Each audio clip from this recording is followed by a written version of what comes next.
Hello friends, బాగున్నారండి? మీరందరూ బాగుండాలని దేవుని కోరుకుంటున్నానండి. ఈరోజు మా తోటల నుంచి నల్లేరుని కట్ చేసి తీసుకొని వచ్చానండి. ఇదేనండి నల్లేరు. చూడండి ఎలా ఉందో, గనుపులుగా ఉంది కదండి. ఇది చాలా రోగాలకి ఉపయోగపడిద్దండి. ముఖ్యంగా జాయింట్ పెయిన్కి ఈ నల్లేరు అనేది చాలా మంచిగా పనిచేస్తుందండి. దీన్ని పచ్చడి కూడా చేసుకోవచ్చు. అయితే ఈరోజు నేను నల్లేరు పొడి చేసి మీకు చూపిపోతున్నాను. రండి చూద్దాం. నల్లేరుని ఎలా క్లీన్ చేయాలో చూపిస్తాను రండి.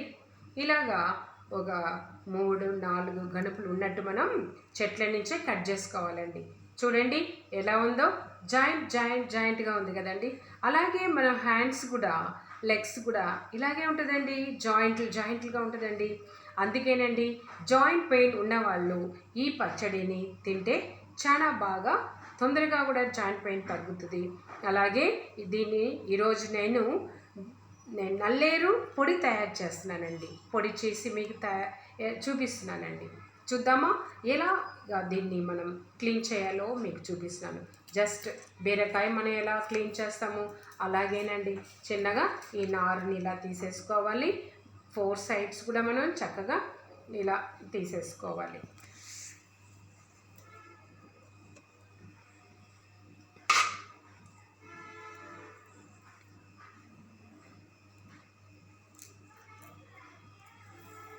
ఇలా తీసుకోవాలండి.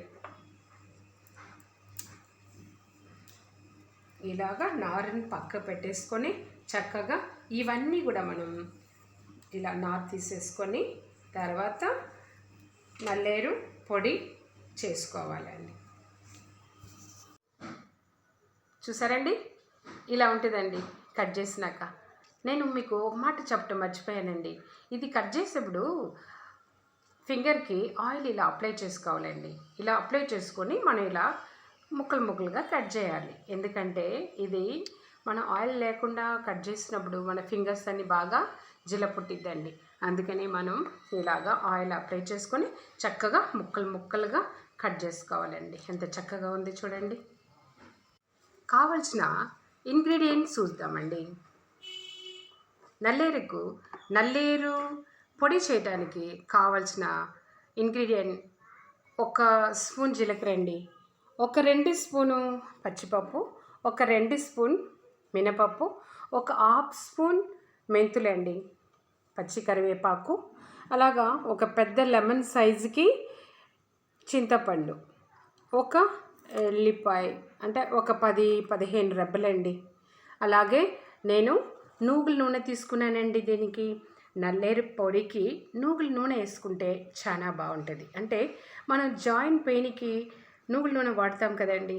అలాగే ఈ పౌడర్కి కూడా మనం నూగుల నూనె వాడినప్పుడు జాయింట్ పెయిన్కి చాలా ఉపయోగపడుద్ది. సాల్ట్ అండి, కావాల్సినంత సాల్ట్ అండి. రండి చూద్దాం.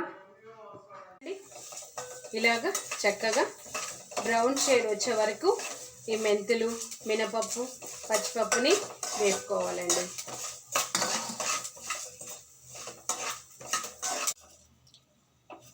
చూడండి ఇలాగా చక్కగా అన్నీ వేగిపోయాయండి.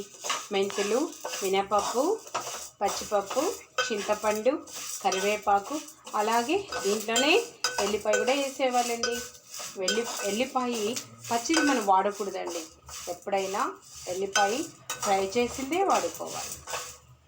ఇలాగా కొంచెం నూగుల నూనె వేసేసి మనం కట్ చేసి పెట్టుకున్న ఈ ముక్కల్ని చక్కగా నూనెలో వేపుకోవాలండి.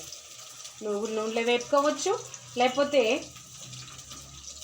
నెయ్యి కూడా వేసి వేపుకోవచ్చండి. బాగా టేస్ట్గా ఉంటుంది.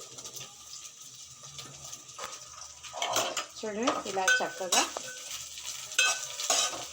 కొంచెం బ్రౌన్ కలర్ వచ్చే వరకు వేపుకుంటూనే ఉండాలి. అప్పుడప్పుడు తిప్పుతూ ఉంటే మాడిపోకుండా ఉంటుందండి.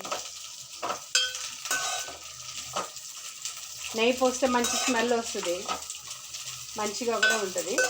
అయితే నేను నూగుల నూనె పోసి వేపేసుకుంటున్నాను. కొంచెం బ్రౌన్ షేడ్ వచ్చేవరకు వేపేసుకున్నాము. ఇప్పుడు మనం ఆల్రెడీ ఫ్రై చేసి పెట్టుకున్నాం కదండి ఈ పప్పులన్నీ.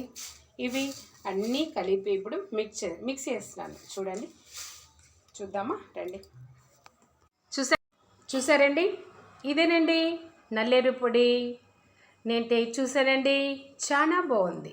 అయితే ఆ నల్లేరు క్వాంటిటీని బట్టి మీరు ఎండుమిరపకాయలు కూడా చక్కగా వేపి దీంట్లో కలిపేసుకొని, అలాగే మీకు కావాలంటే నువ్వులు కూడా కలుపుకోవచ్చండి. ఇంకా మనం జాయింట్ పెయిన్కి ఇంకా చాలా మంచిదండి.